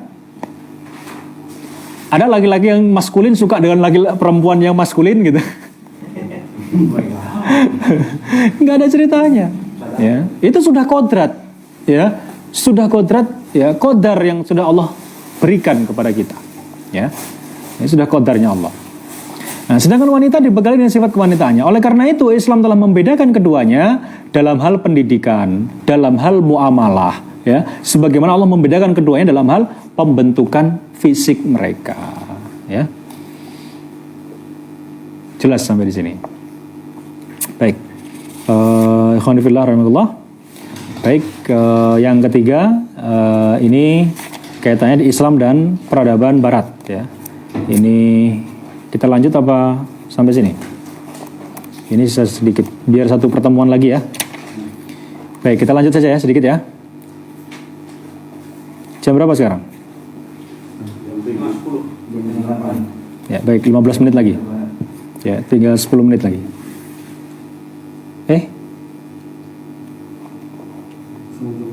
Oh, sudah mau jam 10. Baik, kita tutup saja.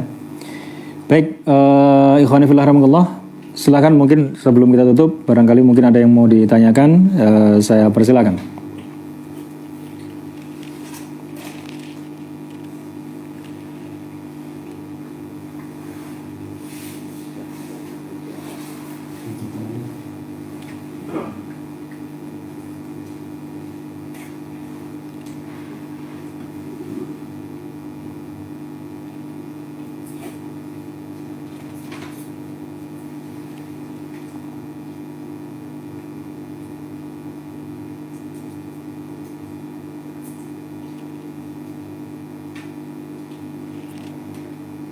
Silakan, ada yang mau tanyakan?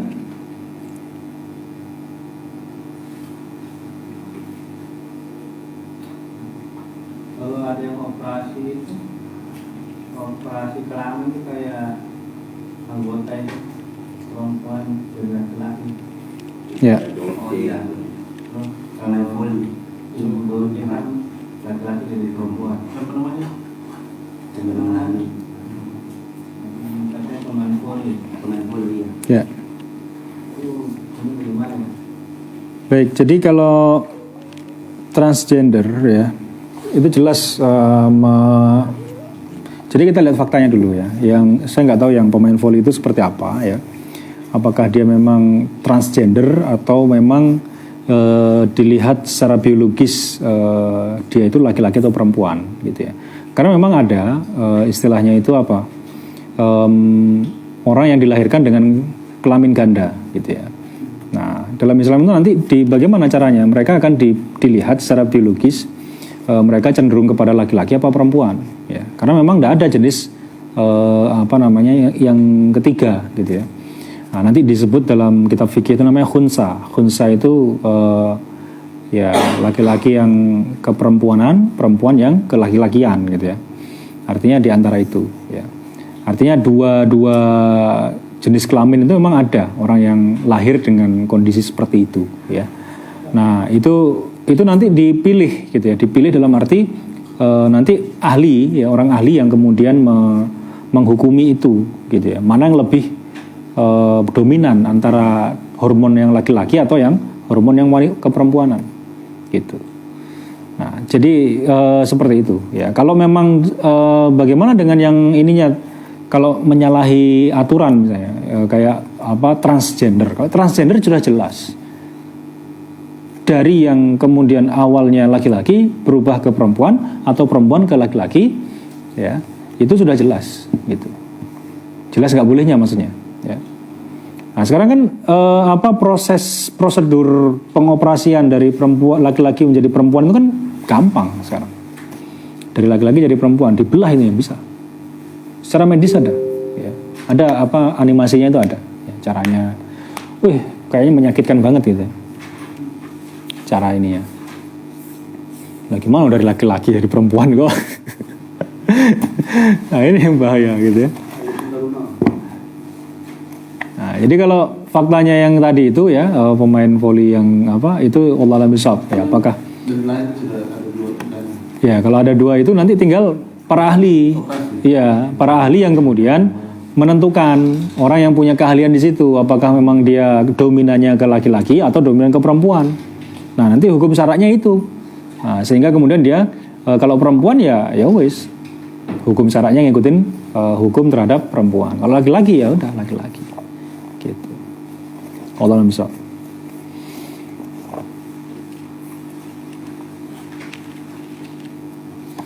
Silakan yang lain.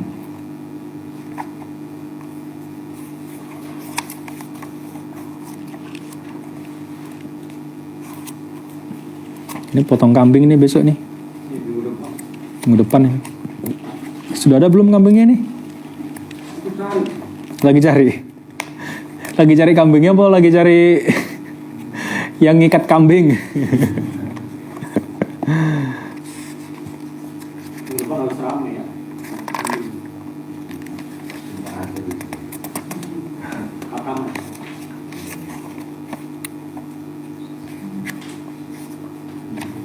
Sebelum lebaran ya. Ya, maaf, sebelum puasa maksudnya. Baik, begitu ya teman-teman sekalian. Silakan, barangkali ada yang mau ditanyakan atau ingin didiskusikan, saya persilakan.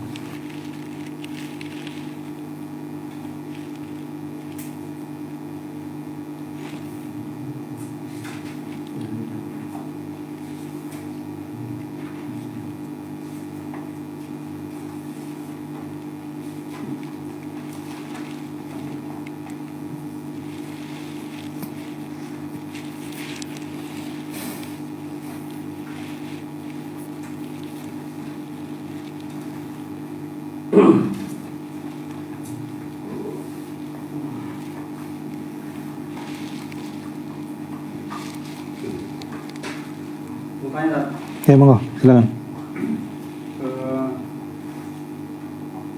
Di zaman Nabi itu apakah ada atau tidak tentang lokalisasi? Kan kalau orang bilang di Arab pun sekarang ada, apakah seperti apa gitu?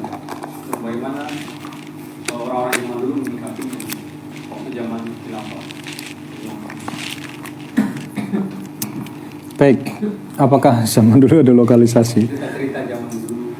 Apa yang latar belakangnya pertanyaan ini? Penasaran aja. Sampai sekarang kan di Arab juga masih ada begitu. Jadi gini, pertama kalau kita bicara lokalisasi, ya sebenarnya kalau istilah anak-anak kaskus itu ini pekerjaan yang paling tua di dunia, gitu ya. Lokalisasi itu, iya sejak zaman ya pekerjaan tertua ini barang ini, gitu ya. Nah artinya apa? Profesi yang udah sangat ini. Sebelum baginda Nabi SAW diutus ya untuk diutus untuk seluruh alam ya, itu di zaman jahiliyah di masa beliau itu seorang pelacur itu punya tanda di depan rumahnya, pintu rumahnya itu ada tandanya, entah kain atau apa gitu ya. Tulisan ibu. Ya. Ya. Apa nih? Jadi seperti itu kira-kira ya. Nah, bagaimana hukumnya di dalam Islam? Ya tentu hal seperti ini mamnu, dilarang ya. Tentu dilarang. Terkait fakta apakah ada di zaman dahulu, wallahu a'lam bishawab ya. Saya belum tahu ya secara spesifik apakah di zaman Nabi, di zaman kekhilafan Islam ya selama 1400 tahun itu apakah ada gitu ya. Semacam, tapi kalau kemudian secara teori hukum ya, secara hukum syara ya itu jelas perbuatan yang menyimpang. Nggak mungkin negara kemudian memfasilitasi itu gitu loh, nggak mungkin. Kenapa? Jelas dilarang kok. Lalu hal dilarang kok kemudian difasilitasi, gimana ceritanya? Ya pasti dilarang. Ya ilegal ya. Sekarang yang ilegal itu malah ormas Islam bukan lokalisasi gitu. Yang ilegal sekarang ormas Islam gitu. Ya, hebat kan? Luar biasa kan? Gitu. Nah, jadi secara teori jelas nggak mungkin ada gitu.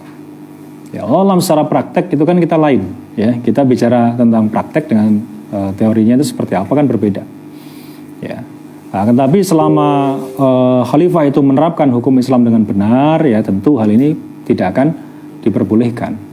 Ya, meskipun nanti dalam prakteknya bisa jadi ya orang-orang yang dablek dan sebagainya.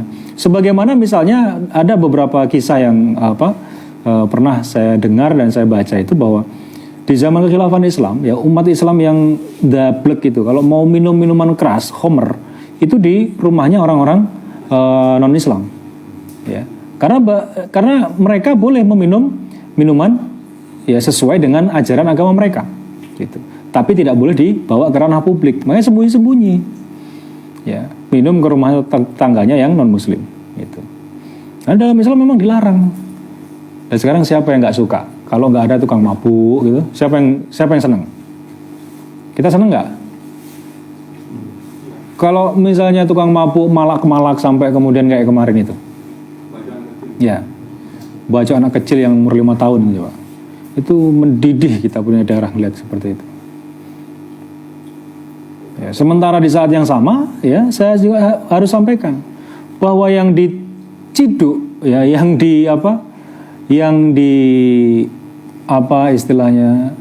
ditertibkan, ya, bahasanya itu hanya minuman-minuman yang nggak punya izin, tapi minuman-minuman yang berizin tidak Lah kalau memang tujuannya adalah menindak yang namanya miras, ya harus semuanya dong, kan gitu, ya. Ya jangan sampai kemudian gara-gara minuman itu ya nanti keluarganya yang jadi korban. Ya sebenarnya kita nggak bisa menyalahkan 100% lah kepada aparat ya. Karena faktanya mereka hanya petugas yang menjalankan hukum. Nah, kita juga harus bagaimana caranya ya hukum ini kita benerin gitu loh. Kalau hukumnya salah, kenapa kita harus diam? Kan gitu. Ya kita berusaha semaksimal mungkin bagaimana hukumnya itu biar bener. Kasihan aparat gitu. Kita nanti yang dibenturkan sama mereka. Padahal kita tidak ingin, mereka adalah bagian daripada umat yang juga perlu ya dan wajib untuk kita ajak, kita dakwahi kepada mereka. Nah ini. Nah seharusnya yang mereka tangkepin itu juga nggak cuma mereka yang produksi Shopee yang nggak pakai izin itu, tapi harus Ya, semuanya. Ya. Nah, jadi ada semuanya. Gitu. Nggak pandang bulu, gitu ya. Gitu ya. Jadi lokalisasi tempat-tempat maksiatan dan sebagainya itu tetap, dan meskipun ya nanti dalam berbagai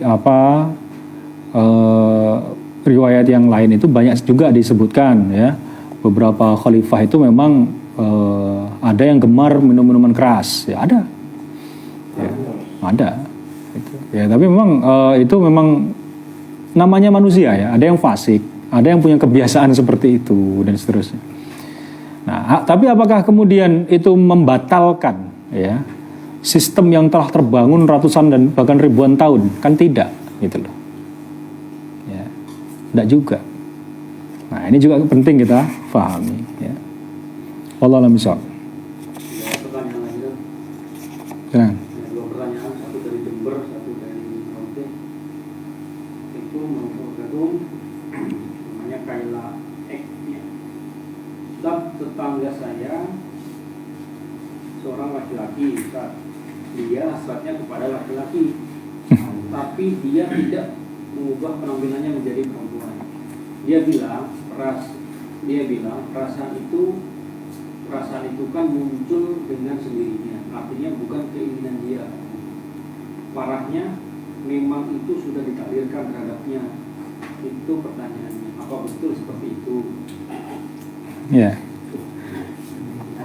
Mau disambung saya ya? Ya. Dari Indonesia ya, Assalamualaikum. Apa hukumnya wanita memakai wewangian saat mau pergi atau memasuki masjid? Baik, bismillahirrahmanirrahim. Yang pertama ya kaitannya itu pertanyaan pertama itu kaitannya dengan perilaku homoseksual gitu ya. Jadi dia itu punya hasrat kepada sama laki-laki ya. Meskipun tampilan dia itu enggak enggak perempuan gitu ya. Tapi hasratnya ini apakah kemudian dilampiaskan, benar-benar dilampiaskan ke laki-laki apa enggak? Ya kalau memang iya berarti kan salah ya. Ada satu hal yang keliru di situ ya.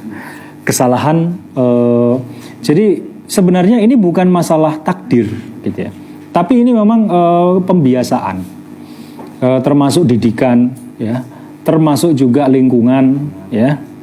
Makanya nanti gini, kenapa bukti bahwa ini bukan takdir gitu ya? Jelas karena Allah melaknat ini gitu loh. Ya. Karena Allah itu nggak mungkin menghukum sesuatu yang sudah ditakdirkan oleh Allah, sesuatu yang telah Allah Subhanahu Wa Taala artinya tentukan gitu loh. Allah nggak menghukum antum karena antum laki-laki kan gitu. Allah nggak menghukum antum karena antum tumbuh jenggot. Iya toh. Tapi Allah menghukum seseorang ketika dia cenderung kepada sesama jenis. Nah itu artinya apa? Itu bukan takdir gitu loh. Maksudnya tindakannya? Ya bukan takdir itu berarti kan upaya yang memang disengaja. Entah itu karena lingkungannya, entah karena kemudian didikannya, atau entah karena permasalahan yang lain. Ya permasalahan misalnya sodomi, ya kasus yang dulu sempat mencuat itu kayak Rian itu ya. Nah itu kan nanti nular ke yang korban yang kemudian disodomi kan gitu. Biasanya seperti itu. Ya trauma, rasa trauma dan sebagainya. Itu kan sebenarnya kan bisa dihilangkan gitu loh.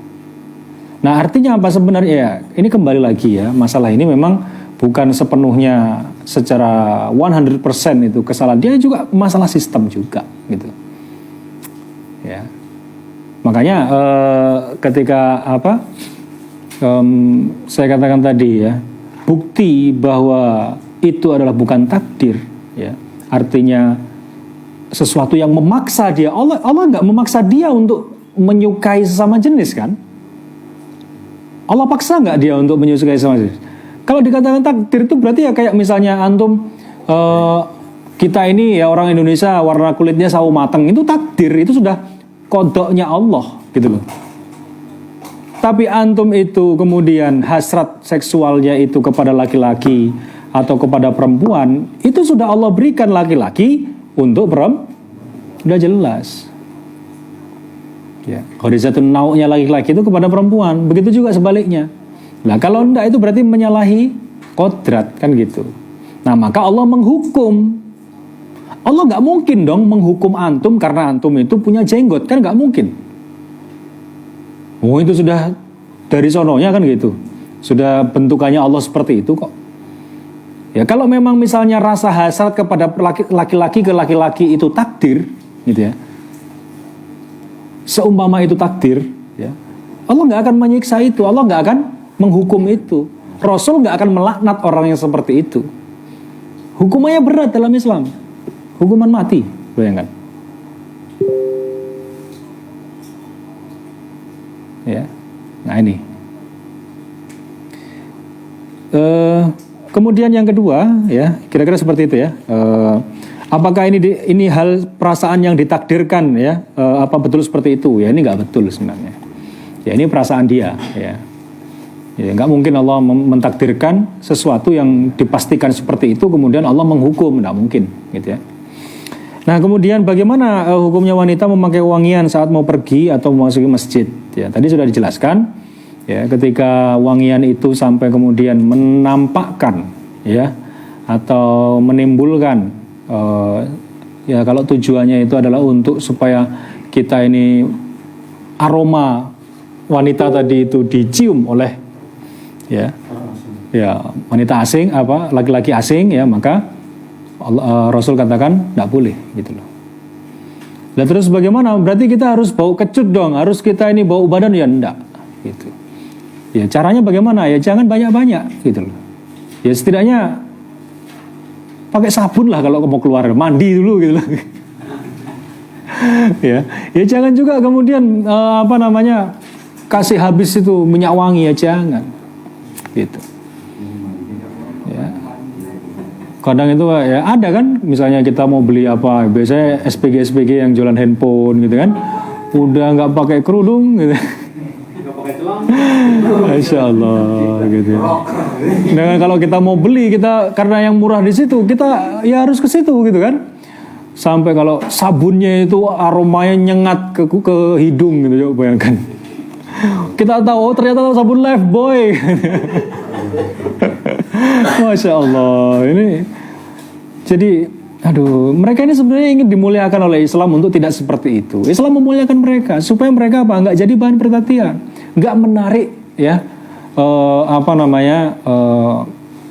ya bahasanya orang feminim itu begini, bukan rok kita yang mini, tapi otak lu yang mini katanya. Ya ini kan lucu, gitu ya. Ya, jadi bukan otaknya, bukan penampilan dia yang mini, roknya yang mini, bukan. Tapi otak kita kata yang mini. Karena ngeliat begitu loh. Itu sudah kodrat. Ya sama kebalik tadi. Yang kodrat itu seperti itu, bahwa laki-laki itu tertarik pada wanita. Syahwatnya kepada wanita. Makanya Islam kemudian membolehkan itu pernikahan. Gitu loh. Kalau Islam nggak membolehkan pernikahan, berarti Islam nggak punya solusi kepada masalah pria dan wanita. Kan begitu. Tapi faktanya Islam membolehkan pernikahan laki-laki dan bahkan itu hukumnya adalah sunnah. Gitu. Nah makanya jangan dibolak-balik. Mana yang kodrat, mana yang bukan kodrat. Mana yang bisa kita upayakan. Makanya juga tadi ya, makanya dalam Islam itu nanti sebenarnya kita ini juga harus diajarkan kalau anak-anak kita banyak, ya, dipisah tempat tidurnya laki perempuan, ya. Bahkan laki-laki pun dipisah. Itu supaya apa? Ya laki-laki itu diajari maskulin dong. Jangan diajari laki-laki, jangan belikan boneka, Pak. Ya. Ya, alat berat, mainan. Nah, itu laki-laki kerjaan yang laki-laki. Itu mobil-mobilan, itu laki-laki gitu ya. Nah, laki-laki itu jangan kasih boneka, dikasih ini. Begitu juga yang perempuan. Ya, jangan suruh main kuda-kudaan atau main pedang, jangan. Ya, salah.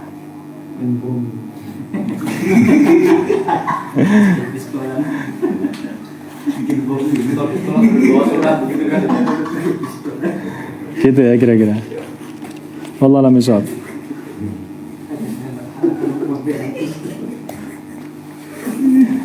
Ya, baik, jadi kira-kira seperti itu ya. Jadi yang pertama tadi kaitannya dengan ya jangan sampai lah kalau misalnya ada saudara kita, tetangga kita seperti itu ya, itu memang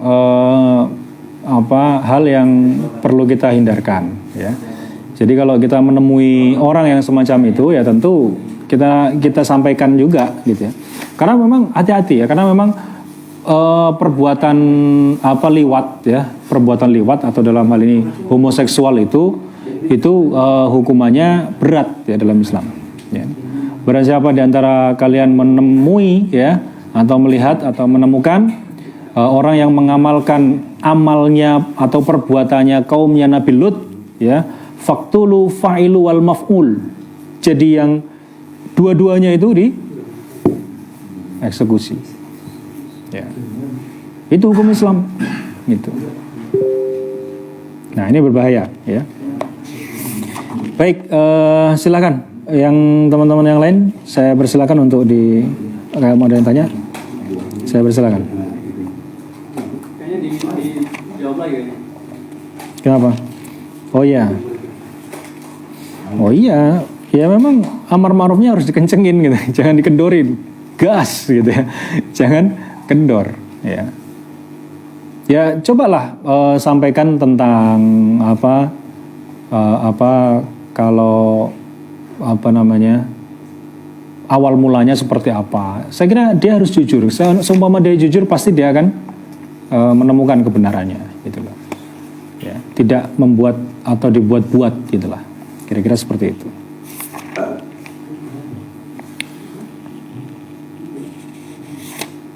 Ya karena memang tadi ya taklif ya laki-laki dan perempuan itu secara kodrati memang berbeda. Laki-laki bentuk tubuhnya seperti ini, perempuan seperti ini ya, itu punya tanggung jawab dan hak dan kewajiban yang berbeda. Gitu. Jadi clear ya, kita ini tidak bisa kemudian nggak boleh termakan dengan propaganda feminisme ya. Kemudian banyak yang menggugat-gugat tentang tafsir-tafsir feminis itu ya. Mereka banyak kemudian mempersoalkan dalil-dalil ya. Kemudian mereka menggugat beberapa hadis yang diriwayatkan oleh Abu Hurairah ya. Itu macam-macam itu. Ya, antum kalau sedikit rajin untuk mencari-cari artikel tentang itu ya banyak sekali. Ya, tafsir-tafsir tentang feminisme itu ya. Yang pada dasarnya mereka itu rujukannya sebenarnya bukan ulama gitu. Ya orientalis banyak gitu. Mereka hanya copy paste pemikirannya orientalis, bukan orisinil pemikiran mereka, bukan gitu. Ya kalau nggak orientalis paling ya orang-orang yang kemudian difatwakan sesat kayak Nasir Hamid Abu Zaid ya, orang Mesir yang kemudian difatwakan sesat oleh di Mesir ya. Kemudian dia lari ke Universitas Leiden ya, kemudian dijadikan disambut di sana gitu ya. Ya karena faktanya memang begitu ya, orientalis orang yang mempelajari Islam itu memang tujuannya ya seperti itu, untuk mencari kelemahannya, kemudian melakukan taskik ya, membuat umat Islam yang nggak punya keyakinan itu gamang, membuat mereka itu galau gitu ya dengan keislaman mereka sendiri gitu. Ya ini terjadi, ini problematika kontemporer juga itu, yang kemudian masuk dalam ranah pemikiran kita ya. Nah ini harus kita tangkal ya, paham-paham semacam ini ya. Wallahualam bishawab. Silakan yang lain, tinggal 3 menit.